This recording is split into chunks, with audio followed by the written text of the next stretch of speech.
So, ladies and gentlemen, welcome back to the analysis of YOLENO TV. I hope you're well from wherever you're watching this channel. I'd like to start this session by appreciating you so much for supporting this channel. If you wish to support us, just subscribe to our channel and give this video a like. So the news reaching our desk indicates that Independent Electoral and Boundaries Commission CEO, that is Marjan, has confirmed that the commission is ready for audit of servers. According to Marjan, IEBC servers are available for audit as being demanded by Azimio la Umoja One Kenya coalition's leaders led by the former Prime Minister RAILA Odinga. In a report, this is what the report said. Breaking news. IEBC CEO Marjan Hussein confirms to the bipartisan team that the commission is ready for server audit. That is what the report said. And this comes in line with the National Dialogue Committee agenda that got raised by the two political divides. It should be noted that Azimio la Umoja One Kenya coalition disputed last year's August presidential result. So, this leads us to the question as to whether you believe that the audit that Marjan is talking about will yield anything positive. Do you believe that after the audit, a picture that Azimio One Kenya Alliance have always had will come out? Or you think that this audit will give a picture not expected? And by saying a picture not expected is that whether you believe there is already interference with the servers. Because there has been this debate for a couple of months now that most people in Azimio don't think this audit of servers is now necessary because there could have been tampering, tampering of those servers, tampering of numbers and the like, that maybe they took 1 year to correct any mishap or any mischief in those servers, to correct or any entry, or maybe they could have thought of creating some other logs and have them posted on the server. So these are some of the sentiments that have come out from people who formerly were hell-bent on making sure that server is opened for auditing. So now they are saying server is not necessary for the audit, but Marjan is saying server is now available for audit. Mind you, if you look at the time frame, right now it's 1 year down the line. The only time this server audit would have been very important or very necessary would have been last year before the Supreme Court pronouncement of the final verdict. That time, that is the time that this audit ingefanyika vizuri, and the contents of that server, which Azimio IT person, the one I am always fond of referring to, that's George Njoroge. When the time he requested for it, that time this audit would have been done, and then the proper picture would have been revealed, and then Martha Koome and his team would have made the right informed decision. But since they made that decision that time to make their own ruling, and despite the fact that the audit had not been done, whether audit is done now or not done now, the damage had been done. But there is still need to have this server audited, that is in case if the right picture will still be presented. We know that for servers, it's not easy to edit those logs. There are always those trace logs. Those logs, it is not easy to do away with the transaction logs, but it requires an expert to look at those transaction logs. It doesn't require any IT person who doesn't understand the server processing and the like.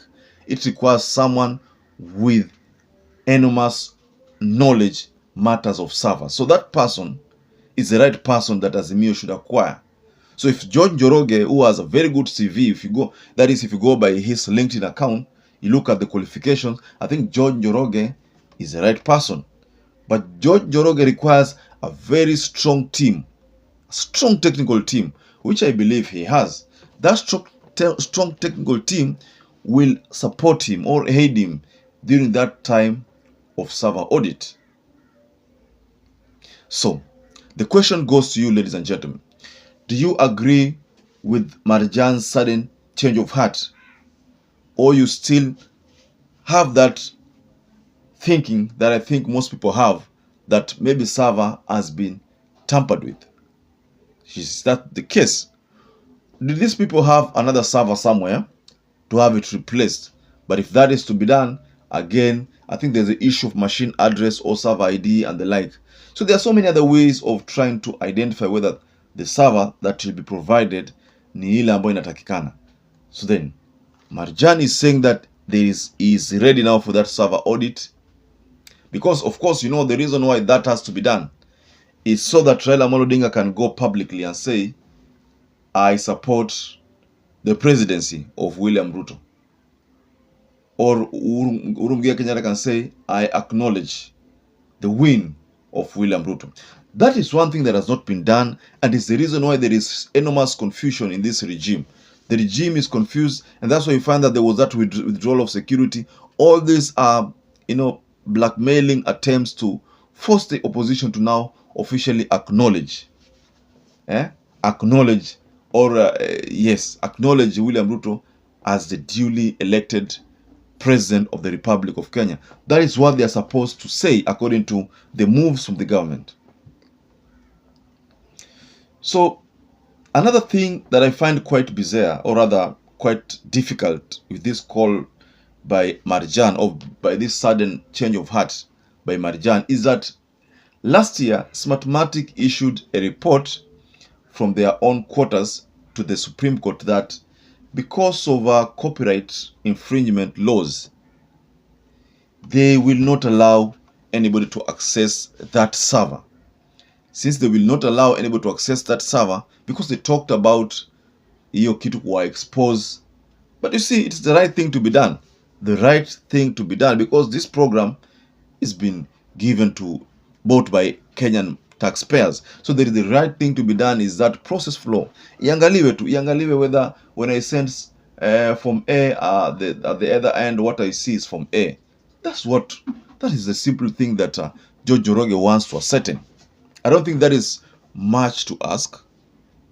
So let's just give it time and see whether what Marjan is talking about will happen. And if at all it will happen, there is also the aspect of the time frame, 1 year. But of course, there is something that will still protect that audit, despite the fact that most people believe that Ezakuwa ilikuwa interfered with. There is the aspect of timestamp, the dates, this timestamp. That is also very important, timestamp. Because now in the server, when you post something, kuna time you're posting lazima ijicreate. So that is also going to be very important. The time, the users who logged in, very important. And how frequent were they logged in? How many super admins were there? If there was illegal logging it at midnight, just like what was said about Davis Chichir, and if COMARGO kept on logging in, why would he do that constantly? I mean, those are some of the things that will be ascertained in that audit. So the audit is very important, despite the fact that there is a reservation to that call right now, because many people believe, like I said, tampering could have been done. So, ladies and gentlemen, I'd like to rest my case there, but kindly go below the comment section there and tell us your reaction to what Marjan has said, the response that wako tayari for server audit. Just go below the comment section there and share your feedback. So, for those people who have not subscribed to this channel, kindly subscribe to YOLENO TV. Give this video a like, and don't forget to share our videos. Share, and share. To those who have supported our channel, I'd like to kindly tell you that I'm forever grateful for that support, because without you, this channel cannot grow. So until we catch up again, please stay safe and stay blessed.